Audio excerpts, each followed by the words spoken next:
Hello everyone. In the previous lecture, we had discussed about the issue of Jammu and Kashmir militancy, and we had seen in detail the reasons behind, the continued problem of Jammu and Kashmir militancy since the ceding of Jammu and Kashmir to India. Right from there, what were the different phases of militancy? What are the different reasons, and how is Pakistan playing a very major role in disturbing the security situation of Jammu and Kashmir? So we have seen economic, political, social, all such kinds of reasons, and various kind of militant outfits. What are their names and what have been their roles specifically? And what are the major grievances of the Kashmiri people against the state of India, whether it is regarding Article 370 or economic reasons or lack of development, and all such reasons we had studied in the previous lecture. And the names of various militant outfits like Harkat al-Mujahideen, Lashkar-e-Taiba, who are the different, proxy groups, jihadi proxy groups which have been created by Pakistan to somehow keep, exploit the infighting between pro-independence and pro-Pakistani Kashmiri militants. So basically, they are just misusing the already disturbed situation to create anti-India elements and to radicalize the youth of this region, Jammu and Kashmir, so that even the youth picks up arms and more militancy is promoted. So basically, now what the trend has begun, like especially after 2014, that the youth of the region, youth of Jammu and Kashmir, because of lack of employment and because of such anti-India sentiment which is gaining ground over there, the youth has started picking up arms against the security forces, and the youth is getting radicalized.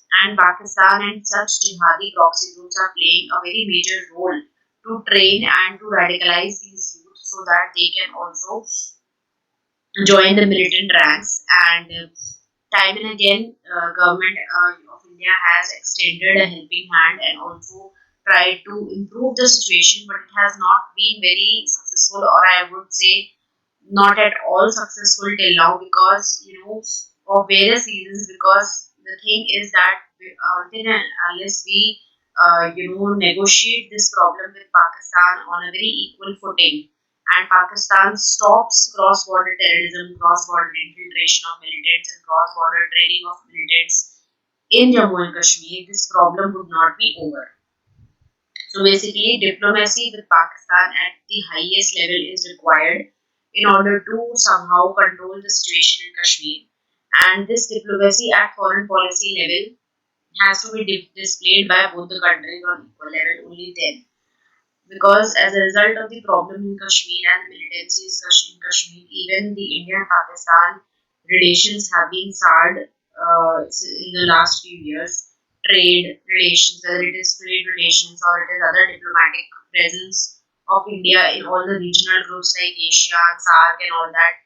Every such group and such India Pakistan bonhomie in such regional groups of Asia, everything is getting affected because somehow of the complex Kashmir problem. And until and unless this Kashmir problem is negotiated and it is solved at the foreign policy diplomatic level, so Kashmir will somehow remain in a volatile situation only, because Pakistan never stops. Even recently, in the year 2018-19, we had carried out a air strike against Pakistan in Balakot, which was a response to the Pulwama attack which had taken place. So such kind of terrorist attacks always keep happening on our security forces, or even our very sensitive air force installations and all that. And as a result of which, Indian government also responds, and such kind of terror-related activities, such kind of ceasefire violations are always in news. Whether if you consider the situation in Kashmir and you consider the India-Pakistan relations, you would every year you will see new such kind of violent incidents making headlines. So basically, situation is not at all under control, and the major reason why situation is out of hand these days is because the youth of that particular region is now picking up arms against the state, and it is the youth that is getting radicalized because of lack of development in Jammu and Kashmir. That is also one of the major reasons. And so, if you have to fight the Kashmir problem, solve the Kashmir problem, then a very holistic solution, which is concerning all these factors, have to be kept in mind. First of all, is the foreign policy and diplomatic method to stop Pakistan from engaging in cross-border terrorism and to solve the Kashmir problem once and for all.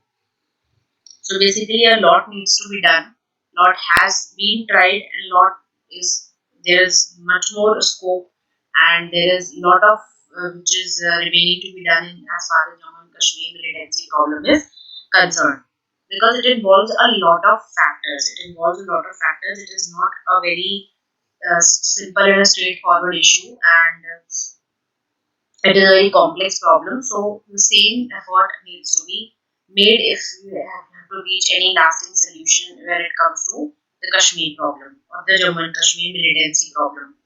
So basically, we had studied about the growth phase of militancy, what was the Indian political and economic mistake that we have done as far as Kashmir is concerned, and what were the roots of the insurgency, what were the historical reasons behind the insurgencies, what is Article 370, 335A, everything we have studied.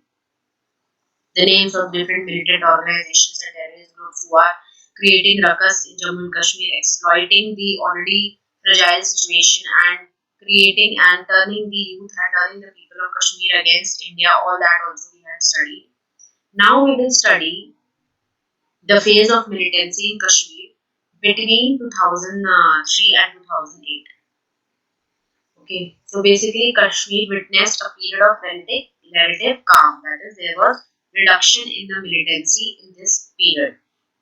Also, there were rising hopes for a peaceful settlement of the Kashmir dispute, as India and Pakistan they had opted for bilateral talks. That is what I was saying. That till today also, if you want to find a lasting solution to Kashmir problem, we have to somehow, at a very foreign policy diplomatic level, we have to sort out the differences which are there, and parallelly we have to take Kashmiri local people also into confidence by respecting their unique identity, by respecting their unique culture, and by promoting economic and social development over there. You have to parallelly keep Kashmiri people also into confidence. We have to win their support. We have to launch. We must. India has time and again launched an outreach kind of a mechanism to uh, reach out to the Kashmiri local people and build their confidence. But apart from that, also you have to work on foreign policy diplomatic level. So this is what happened. That for peaceful settlement of the Kashmir dispute between 2003 and 8, there were bilateral talks which happened between India and Pakistan, agreeing to a ceasefire on the line of control, because basically every time there are some or the other kind of ceasefire violations or intrusions or fighting or shooting and all going on in the line of control, and that is always in news. Ceasefire violations sometimes happen from the Indian side, some from the Pakistan side, and there is always loss of life of some or the other security personnel or army people who are placed. So basically, this keeps on happening whenever there is a situation which is getting volatile. Talks were framed, these talks which happened, but they were framed as a composite dialogue aimed at resolving all the bilateral issues. Why composite? Because it is aimed at resolving all the bilateral issues. Several confidence building measures were directly linked to Kashmir, particularly the opening of the line of control to travel and trade for Kashmiris on both the sides. Okay, so this is very important, because if you are opening the line of control to travel and trade, then this is a very good confidence building measure. So all this happened between 2003 and 8 as a result of this composite dialogue. 2003 and 7, efforts by the two successive Indian PMs from both ends of the political spectrum, whether it was Congress Party BJP, to address the Kashmir grievances through political means were even more significant. For the first time, these efforts opened a space for dialogue between Indian government and major Kashmiri stakeholders. See, there are a lot of stakeholders involved in Kashmir, as I have told you, that there are different sections of Kashmiri people, section of society which want different things from the Indian government. Okay, there is one section which is totally supporting an independent Kashmir identity. Okay, the other wants merger with Pakistan, and there is one section which want to remain within the Indian framework but with more autonomy. So there are different stakeholders and there are different parties and there are different such outfits which are representing the Kashmiri cause in their own domain. So we have to take into confidence and bring to negotiation table all of those stakeholders if you want to actually find a solution to Kashmir problem. So the first time between 2003 and 7, what had happened that there was a new space for dialogue which was opened between Delhi and major Kashmiri stakeholders, which included separatists. Separatists means they are supporting the separatist cause, as I told you. All parties, Harriet Conference, which is also called as Harriet, considered as the most representative political force in Indian controlled Kashmir, though it refused to participate in elections under the Indian constitution, but it had at least agreed to have a dialogue with the government of India as far as Kashmir problem was concerned. Then, since 2016, disgruntled young Kashmiris now they have started picking up arms again, launching a new and a violent phase of Kashmir conflict. So basically, till here it was the same 2003 and 7 तक ये progress हुई, but then 2016 से दोबारा situation खराब हो गई. तो 2008 से लेके 2008 से लेकर ठीक है 16 तक ऐसा क्या हुआ कि अगर हम प्रोग्रेस कर रहे थे लाइक 2003 से 2008 तक we have seen some positives happening on the Kashmir front, then what actually went wrong after 2008 and 2016 that the security situation even worsened and even the youth of Kashmir started picking up arms. So what was that went wrong is then what happened is basically in 2008 the Mumbai attacks, okay, Mumbai attacks which were carried out by Lashkar-e-Taiba militants, okay, and basically with this Lashkar-e-Taiba militant carried out the Mumbai attacks in which a lot of people were killed and even a lot of people were injured because basically Mumbai में attacks हुए थे. And when these attacks happened in 2003, then India told Pakistan that any further dialogue is not possible as long as Pakistan is not taking care of cross-border terrorism, which is either you're funded by the Pakistani-based ISI or Pakistani-based any other fundamental organization. But India made it very clear that until and unless such cross-border terrorist activities will continue, there is no scope for any further dialogue or any further talks on the Kashmir issue because everything was going smooth and Ajanas in this Mumbai attacks is happening, which is sponsored by Lashkar-e-Taiba, and obviously Lashkar-e-Taiba is totally supported, and it is under Pakistan, it is acting under Pakistani influence also. So how can a terrorist outfit such a strong carry out attack on the economic capital of India? And so obviously the talks broke down at that level in 2008, and India made this condition that unless Pakistan acts on cross-border terrorism, no other bilateral talks can happen. India and Pakistan's failure to Kashmir include in their bilateral talks and start locals of the process increasing distrust of both the countries. Okay, in 2003, mid steps, there were other steps that were taken to deal with the situation was Atal Bihari Vajpayee का जो एक approach था Kashmiri aviation को address करने के लिए, that was the paradigm of humanity, democracy and Kashmiriness. That means you have to respect the unique Kashmiri identity and culture if you want to win over the Kashmiri people. You have to establish grassroots democracy in Kashmir by conducting regular elections and all, and you have to take the approach of humanity if you have to address the Kashmiri issue. So basically, this was PM Atal Bihari Vajpayee's approach as far as Kashmir problem is concerned, and it is considered till date. It is considered as one of the best applicable doctrine if you want to handle the Kashmir problem in the best possible way. But none of the other prime ministers have been able to actually implement this in letter and spirit, and it has somehow not, that is why somehow we have not been able to win over the Kashmiri people and problem khatam nahi hui hai, but this is considered to be one of the best approaches as far as dealing with Kashmir problem is concerned. Then under his successor Manmohan Singh, there were some other steps which were taken, and formation of 5 working groups was done on Jammu and Kashmir, and these 5 working groups, what they recommended several confidence building measures including investigating cases of human rights violations by the security forces, because we have seen that AFSPA is even applied in the state of Jammu and Kashmir, तो वहाँ पे भी काफी सारे cases आते रहते हैं human rights violations के. देन डीमिलिटराइजेशन करना होगा, बिकॉज इतना ज़्यादा अगर अपने मिलिट्री प्रेजेंस बढ़ा दिया है somehow that is also creating a lot of problem for the people, because वहाँ पे ज़्यादातर time curfew and military curfew की सिचुएशन रहती है, इतना ज़्यादा मिलिट्री पर्सोनल वहाँ पे प्रेजेंट है कि obviously people feel very insecure and they are not able to lead a normal life. So demilitarization is very important, and obviously review of AFSPA has to be taken as far as Jammu and Kashmir, and human rights violations के जो cases हैं, whether they are by army or they are by security forces who are deployed in Jammu and Kashmir, that has to be taken, because this human rights violations, whenever these security forces do human rights violations in such insurgency affected regions, it obviously would alienate the local population.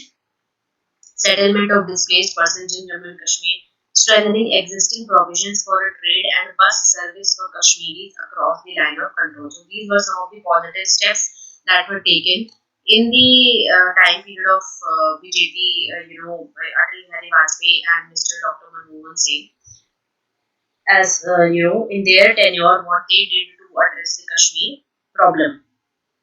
Then we saw 2008 onwards क्या होता है, मुंबई में attack हो जाते हैं, just sponsored by Lakshmi Taiba, and after that all the talks broke down, all the efforts and all the progress that had been made as far as Kashmir problem is concerned, सारा कुछ ही खराब हो जाता है.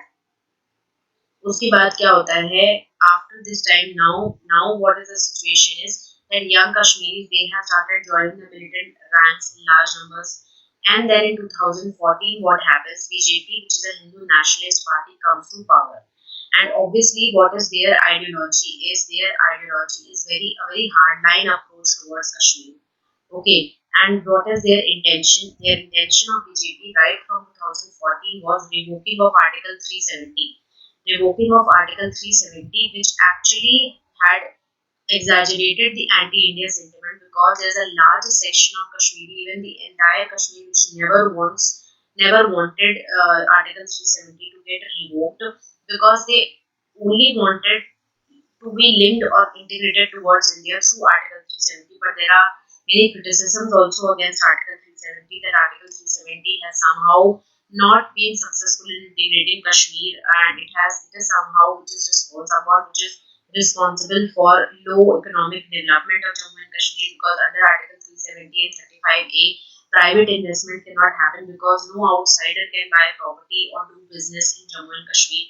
So such kind of reasons have also somehow promoted terrorism and such anti-India feelings. So somehow Article 370 का implementation भी नहीं हो पाया, and there have been criticisms also against Article 370, and BJP का intention right from 2014 was to revoke this Article 370. But obviously the Kashmiri people had resented this, that okay, they do not support BJP's policy of revoking Article 370, and also that led to creating of anti-India sentiment. It was now antipathy grew further when a devastating flood, 2014 Jammu and Kashmir floods happened, and that the Indian government failed in most locals' eyes to provide timely assistance. So that is also all these flood situation. Then obviously 370 को लेकर जो fears हैं कश्मीरी के कि the BJP would come to power and would revoke Article 370. Such would or did what they accumulated their fears and they turned them against India.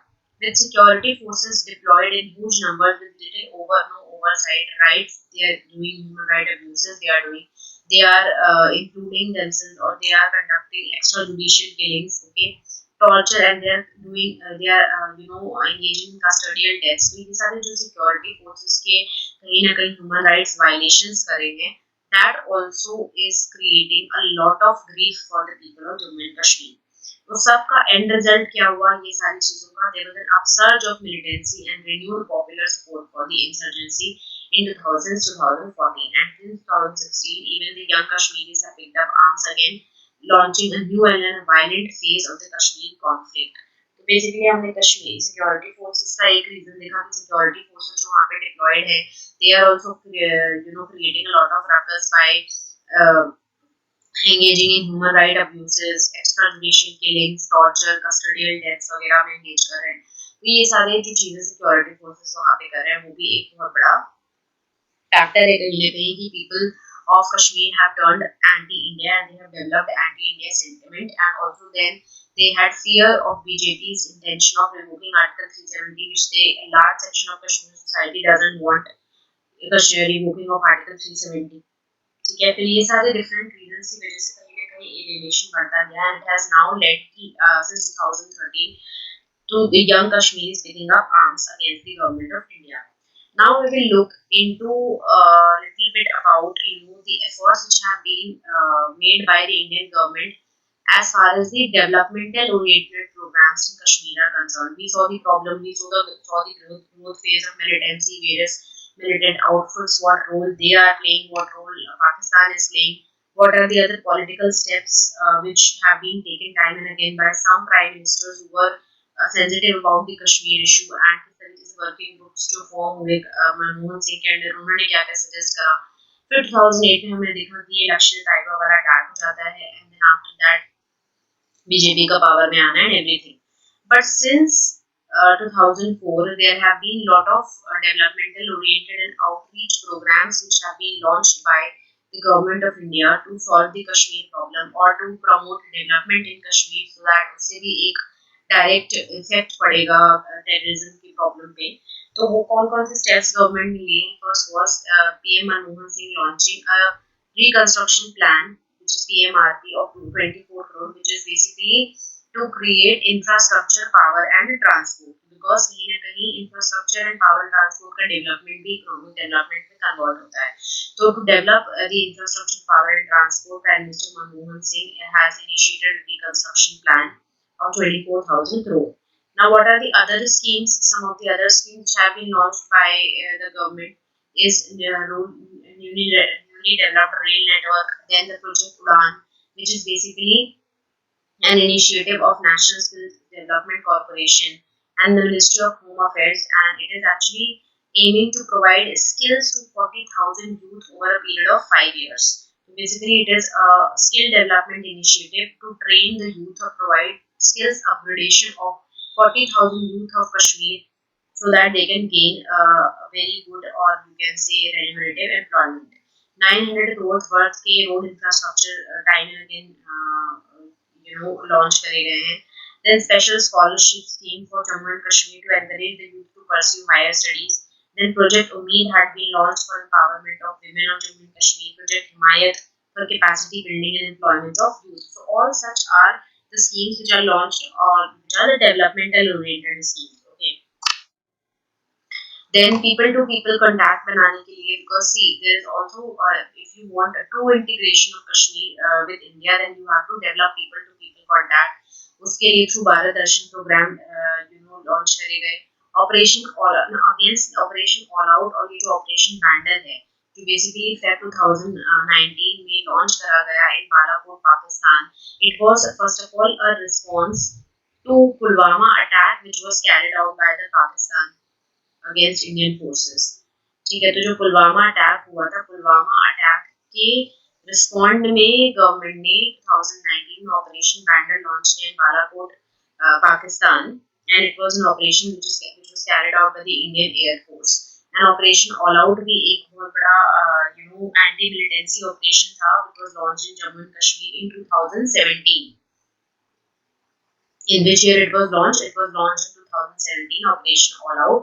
And Operation Bandit was launched in Feb 2019, which was a retaliation to the Pulwama attack, which was carried out by Pakistan. And this Operation Bandit was launched in Balakot in Pakistan by the Indian Air Force. And as a result of Operation All Out, what had happened in 2017? It was launched as an anti-militancy operation to flush out the terrorists, and basically it was to somehow to give a blow to terrorism in Jammu and Kashmir. And there were as many as more than 250 terrorists who were belonging to various groups of Lashkar Taiba, Jaish-e-Mohammed, Hizbul, and all such groups.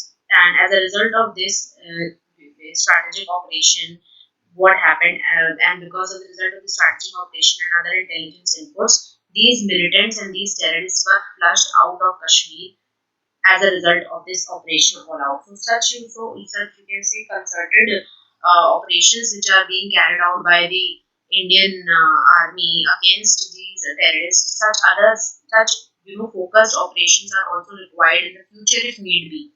If there is the problem of terrorism continues to grow, then it is very important for the government of India to carry out such more operations, okay, to flush out the terrorists. Because in this operation, which was a very successful operation, which was carried out, and it was the anti-militancy operation, it had actually targeted more than 250 terrorists belonging to various groups like Lakshar, Jaish-e, Hizbul Muhammad and all that.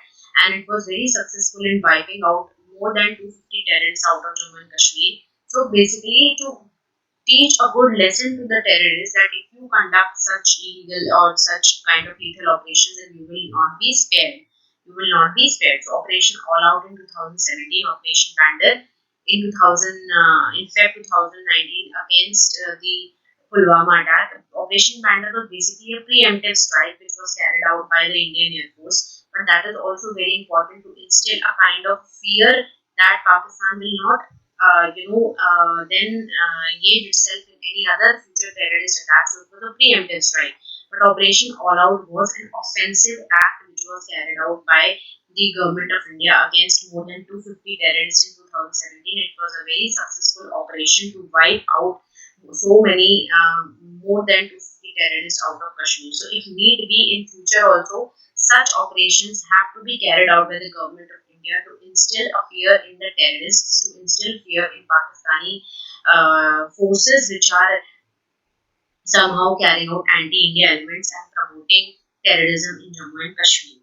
Then political democratic process is also important. That is, means all the confidence building measures that the government should take out by promoting people to people contact, and by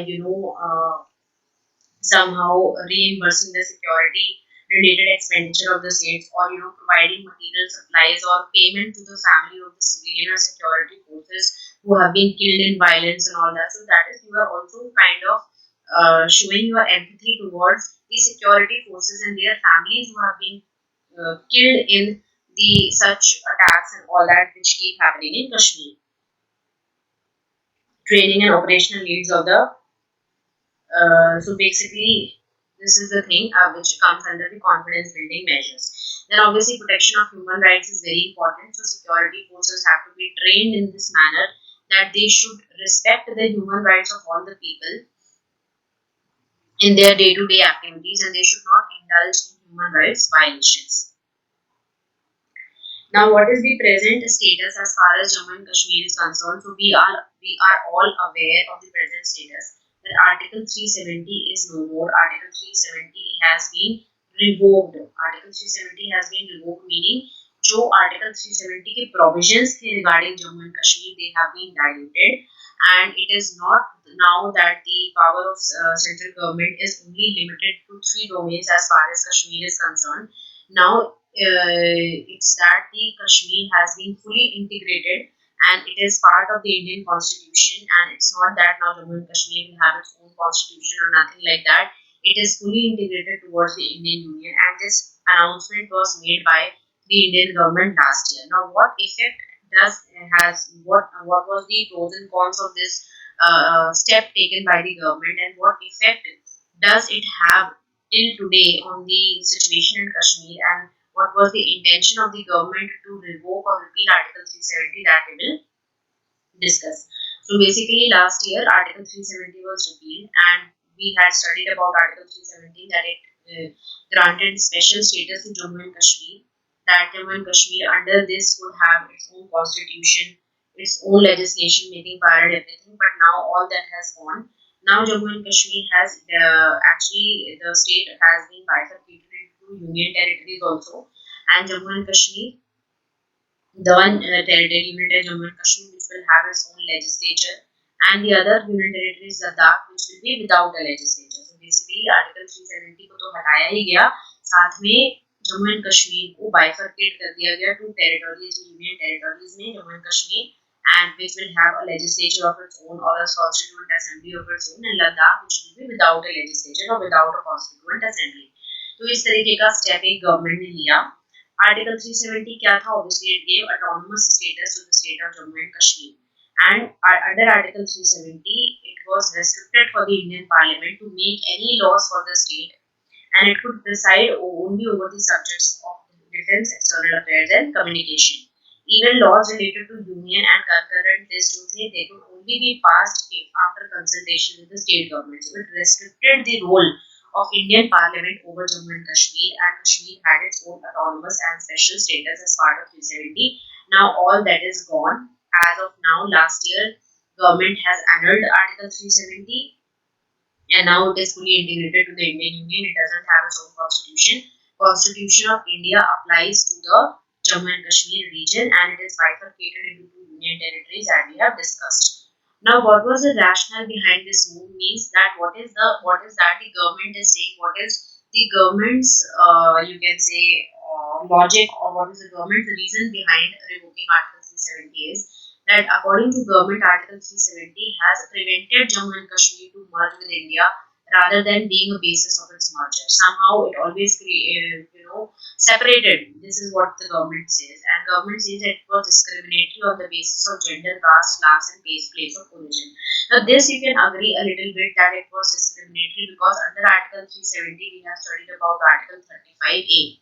Though it benefited the permanent residents of Jammu and Kashmir and promoted the employment of local people in local administration and provided such other property and other such benefits to the local people of Jammu and Kashmir, but it discriminated against the other citizens of India as far as Jammu and Kashmir was concerned because no other citizen of India could buy property or start any kind of private investment or business in Jammu and Kashmir even on the basis of gender, because under Article 35A there was a provision that if a man of Jammu and Kashmir marries someone outside Jammu and Kashmir, he could still buy property, he could still own ownership rights in Jammu and Kashmir. But if a woman marries someone outside Jammu and Kashmir, then she loses all her right to property. Her children lose right to property and everything. So obviously, it was a very gender biased provision also.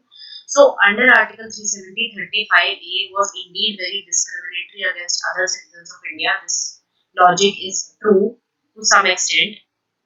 Post the repeal of Article 370, now doors to private investment in Jammu and Kashmir would be opened because now anyone can do private investment, anyone can buy property, and this would obviously increase the potential for development over there because अभी तक क्या था बहुत restricted था सिर्फ local लोगों के लिए ही जॉब्स थे लोकल लोगों का ही एम्प्लॉयमेंट था लोकल लोगों का ही एडमिनिस्ट्रेशन था अब now it has been open to all the other citizens of India so obviously it would lead to development over there and this will have a direct effect on the economic situation and which will ultimately have an influence on the situation of terrorism in Jammu and Kashmir. So obviously ये तो linked है. Increased investments will obviously lead to increased job creation and further betterment of socio-economic infrastructure.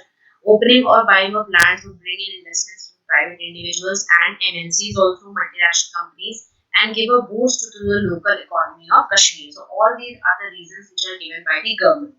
But what is the criticism? Criticism is basically one only that we have dismembered a state, we have dissolved its constituent assembly, and we have bifurcated that particular state without prior consultation from the local people of Jammu and Kashmir or from the state political जो stakeholders थे उनके साथ भी कोई consultation नहीं करा गया and it has been divided unilaterally. तो basically कहीं ना कहीं federalism वाला factor भी affect हुआ है इससे. You have unilaterally dismembered a state without doing any prior consultation with the political parties of that state or with the people of the state. Unilaterally decision ले लिया गया. Okay, because now it will strain India's social fabric and it will not only impact Jammu and Kashmir but also the principles are principles of federalism because this thing you cannot do with other states. Okay, parliamentary democracy and diversity. Basically constitutional status आपने एक particular state का change कर दिया which is such a sensitive border state and it has been done without any legislative input or representative contribution from its people. This is the main criticism against this move and after that also a lot of civil liberties were also attacked. Okay, काफी सारे political leaders को detain करके रख लिया था बहुत दिनों के लिए एंड इंटरनेट सर्विसेज को एंड बाकी जो कनेक्टिविटी सर्विसेज की सब कुछ एक साल के लिए Kashmir has been under total lockdown after this step was taken and somehow dissent has been curbed. The major political leaders and political members were detained, and so such kind of draconian acts were carried out by the government of India to implement this move. All this is considered to be a very authoritative, and it is considered to be very anti-democratic because you have not consulted the people of those regions before taking such a decision for them, because people of those regions never wanted Article 370 to go away in that manner, but you have done the opposite. So basically, this is a very undemocratic way to carry out what the government has done, and also to somehow curb the dissent and blocking the internet facilities and everything. These steps are considered to be a little bit undemocratic and all that, apart from other things. So ये एक दो लोग criticisms हैं, rational हैं behind this step. So अब क्या है? What is the present status? So अब basically ये है कि अब डिबेट किया जा रहा है that since 1 year is over of revoking Article 370, what effect अभी तक अगर गवर्नमेंट बोल रही है कि गवर्नमेंट ने इकोनॉमिक डेवलपमेंट होगा कश्मीर में आर्टिकल 370 के जाने के बाद, टेररिज्म का प्रॉब्लम बंद होगा. So whether it has been successful in doing that or not. No doubt, now the law and order and everything, since first it was a state subject, now it is central government's domain. So obviously, security situation has improved a little bit, but whether it will lead to economic development or whether it will promote tourism or whether the government will do what should be done on the developmental front, that needs to be seen. Because अभी तो कुछ time से because of COVID-19 situation and other factors, obviously जो सोचा गया था वैसा कुछ हो नहीं पाया है वहाँ पे, and because की इतनी civil liberties, internet shutdowns and proper lockdown and curfew like situations और extend कर दिए गए हैं वहाँ पे, and इतना ज़्यादा security forces को massive security build-up has been done in Jammu and Kashmir after revoking Article 370, so that there are no major protests and such things can happen. So as a result of which, what has happened, because of increased military presence and because of locking down the people and because of internet shutdowns, has created a lot of resentment and grief in the people of Jammu and Kashmir against Indian state. How this explodes in the future is a thing to be seen, because till now there have not been any major outbursts or protests, or even if there it has not been covered by the media, and the dissent has been somehow curbed. Political leaders have been detained and all such authoritative acts have been undertaken.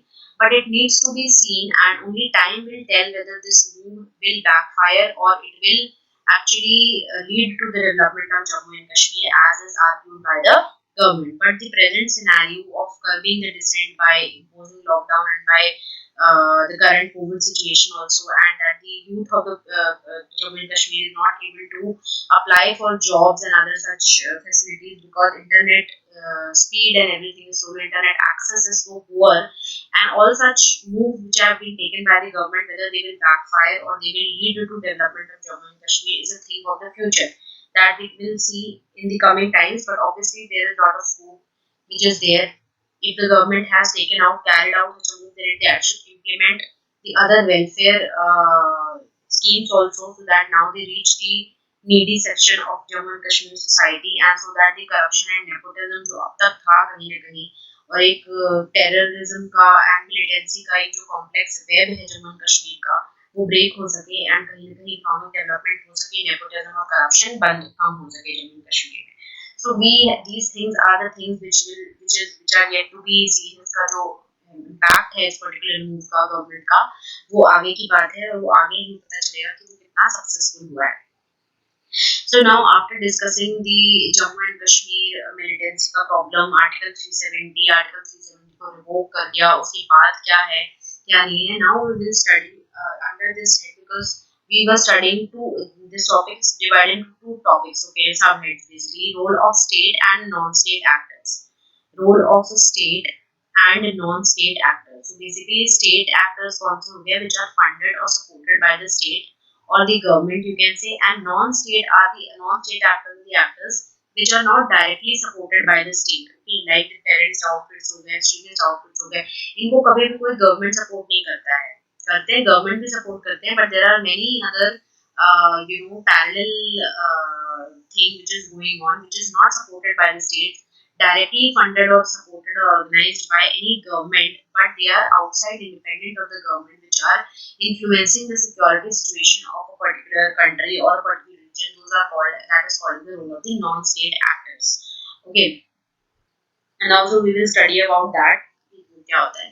Basically, acts of terrorism, insurgency, or extremism जो होता है by any individual or group which has no direct or indirect linkages with any government or any government organization, that is said to be by the non-state actors. Any act of terrorism, insurgency, or extremism which is not linked to any government or government organization is said to be by the non-state actors.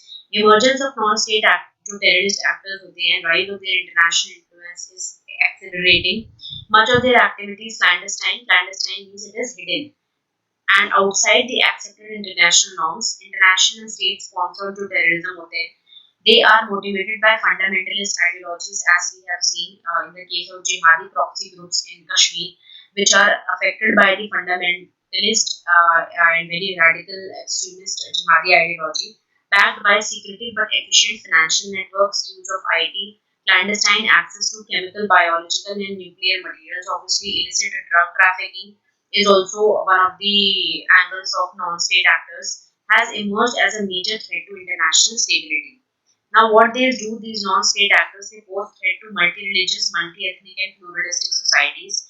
India is at the receiving end of these violent elements and is likely to remain a target of international terrorism in the future. Strategies need to be evolved to counter the threat of these WMD, weapon of mass destruction, and also you have to counter the problem of cyber terrorism because it is affecting the vital sectors of banking, power, water, and even the transportation sectors, because we know more, and these sectors जो होते हैं, these are actually called as critical infrastructure sectors. Critical infrastructure sectors, and ये जो critical infrastructure facilities होती हैं, whether it is in the sector of banking or power or water or transportation, इन सबका critical infrastructure का information कहाँ पे होता है आजकल? It is everything is digitalized in the government websites. In the government websites, everything is digitalized. तो जो government websites में सारी इतनी critical infrastructure की information stored है, so cyber terrorism is basically attacking these critical infrastructure government websites to gain access to sensitive information and to create a kind of instability or destability as far as the governance is concerned. So basically, इसलिए cyber terrorism को भी problem को tackle करना बहुत जरूरी है, which we will see in our lecture on cyber terrorism and cyber security. So cyber terrorism, cyber security, so you know, cyber terrorism is a kind of a new threat these days. New threat these days.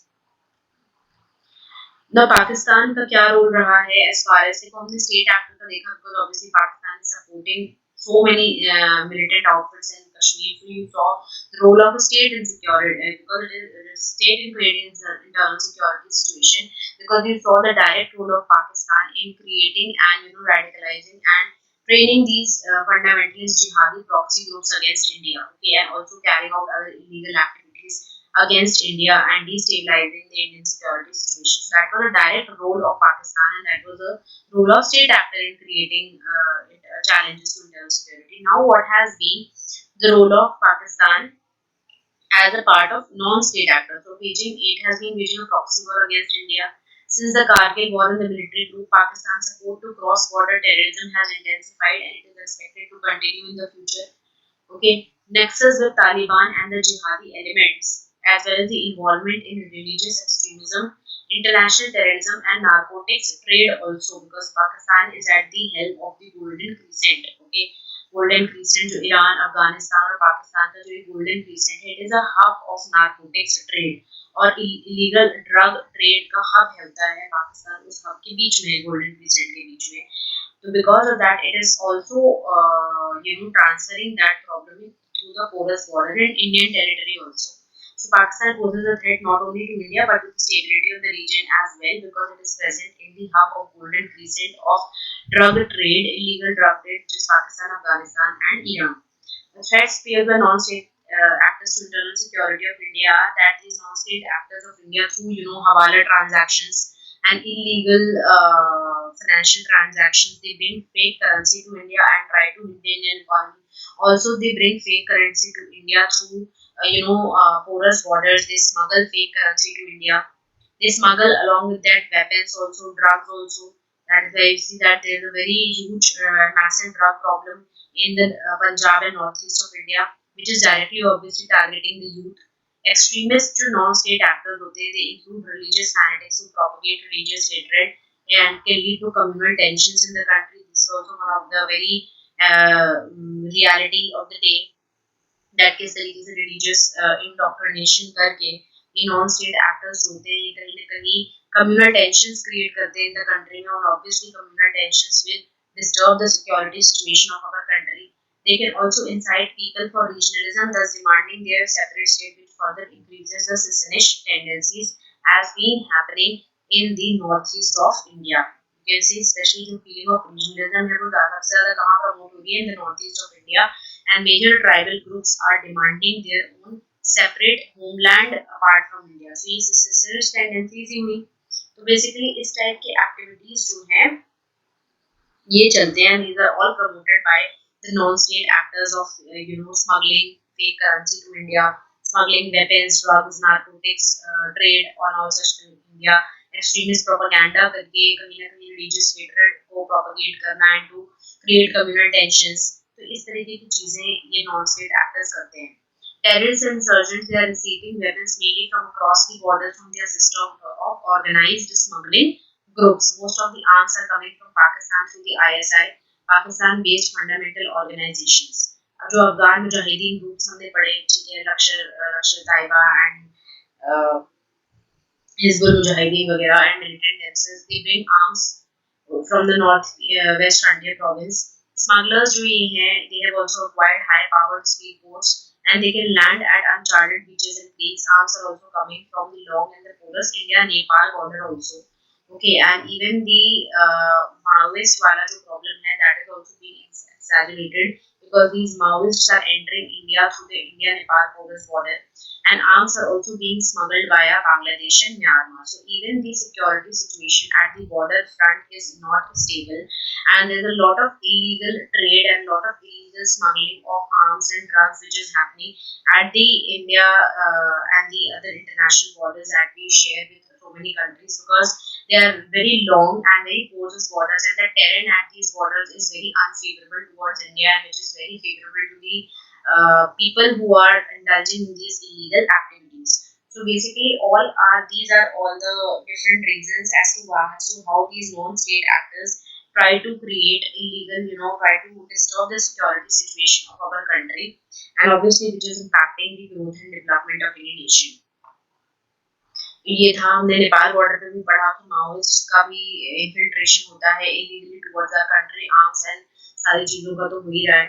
तो ये सारे different reasons हैं जो हमने पढ़े, जहाँ पे हम देख रहे हैं कि किस तरीके से non state actors which are not directly supported by any government but they are also posing a threat to the security situation of our country, and especially because our country is a multi-religious, multi-ethnic and pluralistic society. तो यहाँ पे इतने सारे identities हैं, इतने सारे religion, इतने सारे एथनिसिटीज हैं कि इसको वीक फोर्स को मिसयूज करना बहुत जरूरी है. This is what these religious fundamentalists which are sponsored from Pakistan are doing. Okay, by radicalizing the youth, by radicalizing the people of the country, they are flaring up even the communal tensions in the country. तो ये सारा role होता है non state actors का. तो basically हमने ये lecture में पूरा देखा एंड तीन चीजों में इसको समझा. सारी चीजों में हमने role of non state actors में साइबर टेररिज्म के बारे में भी पढ़ा कि किस तरीके से जो क्रिटिकल इंफ्रास्ट्रक्चर के सेक्टर्स होते हैं, बैंकिंग, पावर, वाटर, ट्रांसपोर्टेशन, ये सारी इंफॉर्मेशन आजकल डिजिटलाइज हो गई है, whether it is related to banking sector और power. And if any particular such extremist group or any such actor wants to hack any government website and gain access to this critical infrastructure data, then it can do so, and it can also destabilize and it can gain access to the sensitive data and information related to such critical infrastructure sectors, that it can actually disturb the peace and harmony, obviously, because अगर आप इतने important data को access कर लेते हो, so you will hack and you will gain access to it, and you will gain access to this information which will be very counterproductive for the people of the country, obviously for the nation as whole. So all this is known as cyber terrorism, जहाँ पे कहीं ना कहीं कि cyber warfare या cyber terrorism के through जो आजकल हैकर्स हैं वो इस तरीके की इलीगल एक्टिविटीज भी करते हैं। ठीक है, बेसिकली ये सारा हमने इसके अंदर पूरा पढ़ा कि कैसे पहले हमने नॉर्थ ईस्ट इंसर्जेंसी के बारे में पढ़ा, पूरी प्रॉब्लम पढ़ी, सोल्यूशन पढ़ा, फिर हमने कश्मीर में जो मिलिटेंसी का प्रॉब्लम है क्यों है, क्या रूट कॉजेज हैं, क्या आगे के सोल्यूशन, क्या अभी तक के स्टेप लिए गए, और फिर हमने लास्ट में देखा कि नॉन स्टेट एक्टर्स का क्या रोल है।